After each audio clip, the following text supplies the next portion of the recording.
Hello guys! Welcome back to my channel. I'm Nan Bautista, ang Millennial Tito ng Rizal. And for today's video ay itutuloy natin ang ating tutorial about PowerPoints. So previously, napag-usapan natin kung paano magdagdag ng panibagong slides ng madalian. And napag-usapan din natin yung about sa layouts and kung paano maglagay ng backgrounds in many different ways. And yun, so for this video ay pag-uusapan naman natin ang tungkol sa transitions and paglalagay ng time limit for each slides na pwedeng makatulong sa mga teachers natin kapag nagpapa-quiz kayo. And pwede rin gamitin sa mga events. So, I'm going to explain later. But kung bago ka lang dito sa aking channel, please don't forget to subscribe. Click the subscription button and the notification bell para lagi kang updated sa aking bagong uploads. And kung sa Facebook ka naman nanonood, please don't forget to like my page, Fernan Vlogs. So, wag na natin patagalin pa. Let's start our tutorial.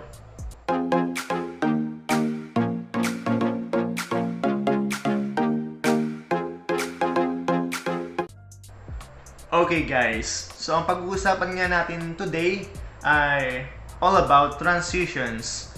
So first, bakit nga ba kailangan nating maglagay ng transitions sa ating PowerPoint presentations? So, as a viewer, of course, ayaw natin ng presentation na flat and boring. So, kapag tayo yung viewer, gusto natin kaengga-engganyo yung pinapakinggan natin or pinapanood natin. So, just the same, kung ikaw naman yung mag-represent, kailangan mas presentable and mas engaging yung mga bagay na pre-present mo sa mga taong nakikinig sa'yo.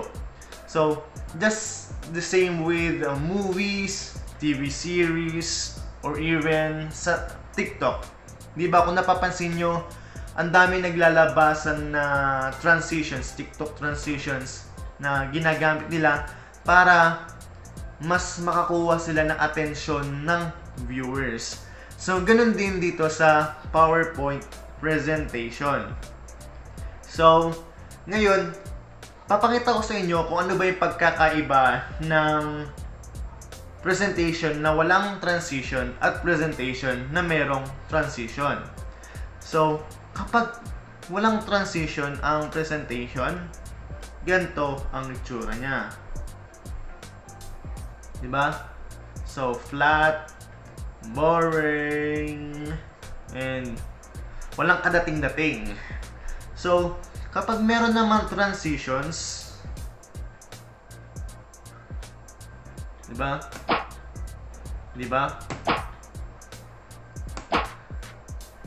Makakakuha ng atensyon ng mga viewers mo or yung mga taong pinagprepresentan mo nung presentation mo. So, mas astig siyang tignan. So, yun. Ituloy na natin. Now, ituturo ko na sa inyo kung paano nga ba maglagay ng transitions. So, here sa menu bar, nakikita natin yung home, insert, and last time pinag-usapan natin yung about sa designs. Ngayon, pupunta tayo sa transitions kung saan makikita natin yung iba't ibang transitions na pwede nating gamitin. So, meron tayong cut, fade, push, wipe, and etc. So, paano nga ba yung application nitong mga transitions na to? So, just click the slide. Then, mamili ka ng transition. Click mo lang din. Then, slide number 2. Click mo lang din. Slide number 3. Mamili ka. Then, click mo yung transition na gusto mo. So, tandaan natin na yung transition dito sa PowerPoint is different from transition na ginagawa natin sa mga video editing tools or video editing apps sa mga cellphone natin and computer. Kasi dito sa PowerPoint, once na naglagay ka ng transition, halimbawa dito sa slide number 1, it would be from nothing to slide number 1. Now, pag naglagay ka dito ng transition sa slide number 2, it should be slide number 1 to slide number 2. So, in the middle of before and after. Kasi, pag naglalagay tayo ng transition sa mga video editing na ginagamit natin, di ba? For example, naglagay tayo dito, ang kadalasan, it's slide number 2 to slide number 3. Then, naglagay tayo ng transition, slide number 3 to slide number 4. But, dito sa PowerPoint, slide number 2, naglagay ka ng transition, paano siya? Paangat. So, it should be in between of 1 and 2. Pag naglagay ka sa number 3, it's between 2 and 3. Pag naglagay ka ng transition sa 4, it will be between of 3 and 4. So, anong sinasabi ko? Like, for example, ang nilagay nating transition dito sa number 2 ay flash.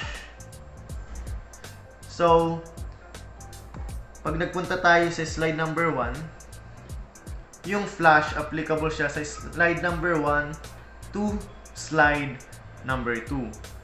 So, kung pupunta tayo sa slide number 3, kung nasa slide number 2 na tayo, nag-flash na siya.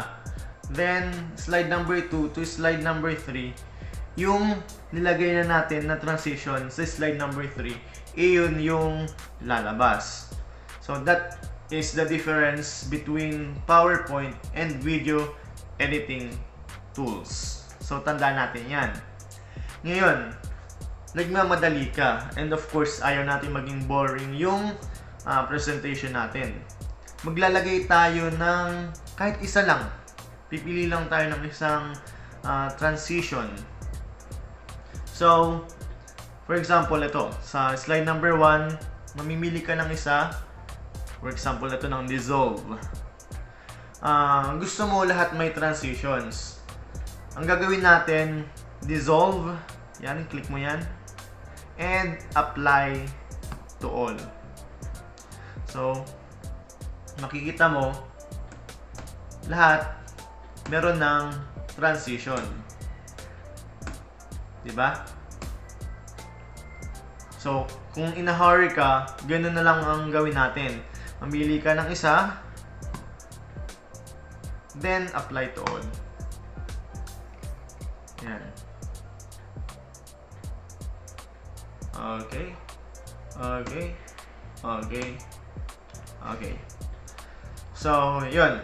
Alam ko naman gets nyo na. So, let's proceed now sa sound. So, of course, ang pangit ng transition kung walang sound effects. Like, for example, sa mga vlogs na ginagawa ko, imbis na nagta-transition lang siya na nag-slide lang siya ng ganun, na wala kayong naririnig, nilalagay ko siya ng sound effect na parang whoosh, whoosh.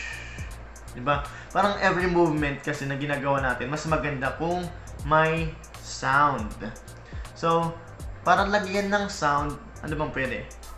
Okay, so meron tayong cover. Tip lang, pag maglalagay kayo ng sound, dapat appropriate or nababagay sa transitions na ginamit natin. So, parang nag-cover siya ng ganun. Ang magandang transition sound dyan, of course, para sa akin itong whoosh. Diba? So, yun. Ang pangit lang dito sa PowerPoint, minsan, mas nauuna yung sound kaysa dun sa transition. Pero meron naman dito na sakto. So, for example, yung dissolve. Then,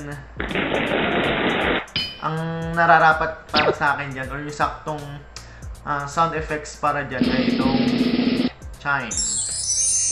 Kasi, di ba, parang glitters yung dissolve. Yan. And, okay. So, again, para sa aking tip, kailangan yung transition na ginamit natin ay akma sa gagamitin nating, baliktad. yung sound effects na gagamitin natin ay dapat akma sa transition na nilagay natin. Ngayon, next, nagmamadali ka na naman.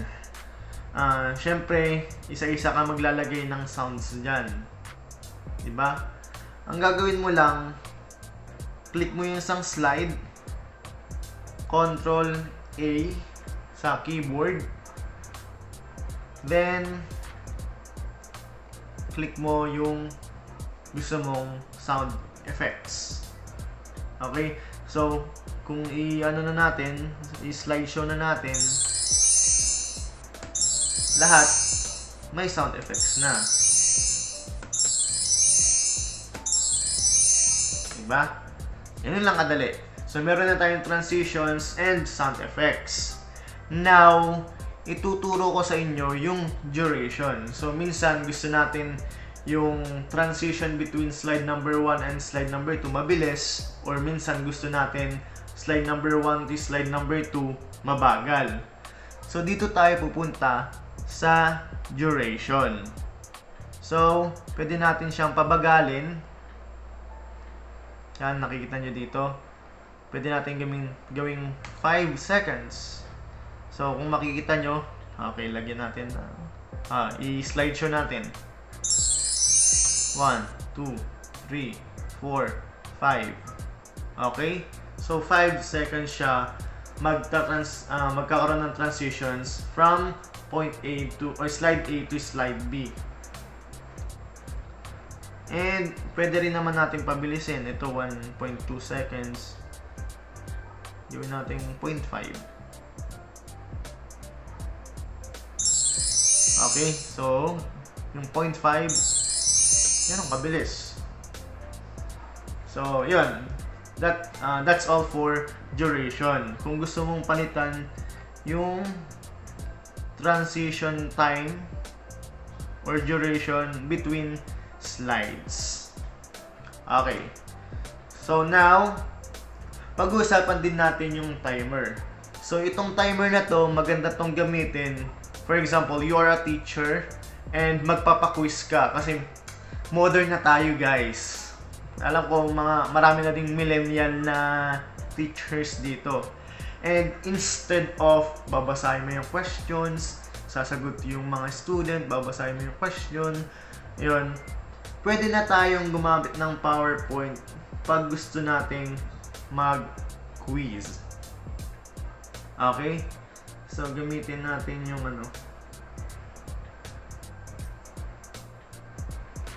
ito. Okay? Ito kasi wala pa siyang transitions, lalagyan ko lang.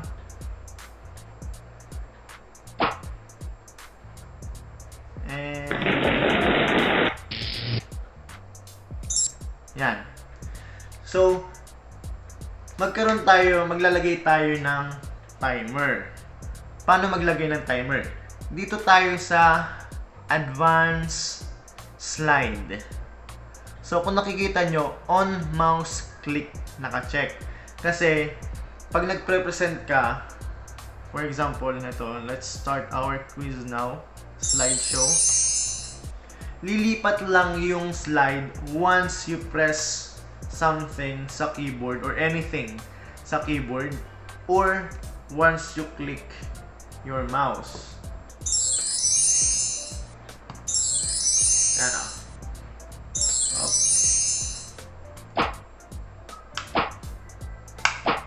Diba? So, ngayon, magpapaquiz ka and gusto mong iwan yung students mo kasi may mga gagawin ka, or nandun ka sa classroom but may gagawin ka, may kailangan kang gawin, pwede mong nang lagyan ng timer. So, huwag tayo maglalagay dito sa let's start our quiz.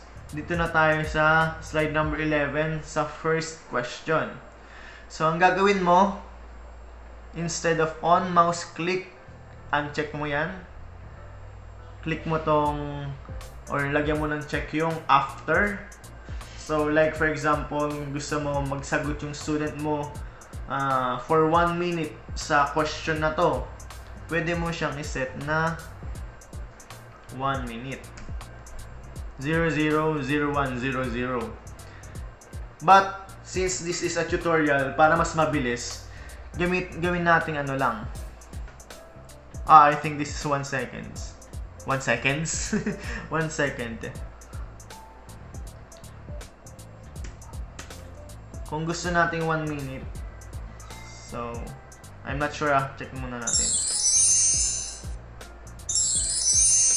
Okay. So, 1 seconds nga to. So, kung gusto mo 1 minute, dito pala tayo maglalagay ng 1. Okay? So, it will be 0-1 minute. And yung dito, pagkatapos nung colon, that would be seconds. Okay? So, since, again, this is a tutorial, gawin lang natin 5 seconds. So, 0-0 minute. And let's have 5 seconds. So, the same with here. Uncheck again. Then, check after. Then, set the time. 0-0 minute. And 0-5 seconds. And next, ganun ulit. 0-0 minutes. Or minute. And 0-5 seconds. So, once we start the slideshow, of course, ito, nakaset pa rin siya ng on-click. Hindi siya magbabago unless i-click mo. So, i-click natin. So, hindi na natin pipindutin. 5 seconds yan. Lilipat siya ng kanya. 1, 2, 3, 4, 5. 1, 2, 3, 4, 5. Okay? So, di ba? Hindi nyo na kailangan bantayan yung mga students nyo. Bantayan nyo rin pala, baka mamaya may nagkokopyaan. Okay? So, pwede na kayong mag-set ng quiz using PowerPoint. Lagyan nyo lang ng timer. So again, pinaulit-ulit ko naman na kanina na yun nga, uncheck yung on mouse click, check yung after, then set yung time. Again, so sorry for the inconvenience kanina. Di ako masyadong sure. But now, we are very sure na dito sa 00, that would be the minutes. Okay? And here, yan ay 4 seconds. Okay? Okay guys, so yun nga ang mga dapat nating malaman all about transitions and paglalagay ng timer. So may natutunan kayong bagong trick ngayon na natutunan natin na pwede palang magkaroon ng quiz and time limit gamit ang PowerPoint presentation. Okay, so I hope guys, I hope teachers and students na magre-report and yung mga bago dyan sa office na kailangan mag-report or using PowerPoint, I hope na may natutunan kayo dito sa ating vlog na to. So, I think that's all for today and see you on our next vlog or tutorial. I hope makagawa pa ako ng tutorial about PowerPoints. So, that should be all. Thank you and have a great day. Goodbye and see ya!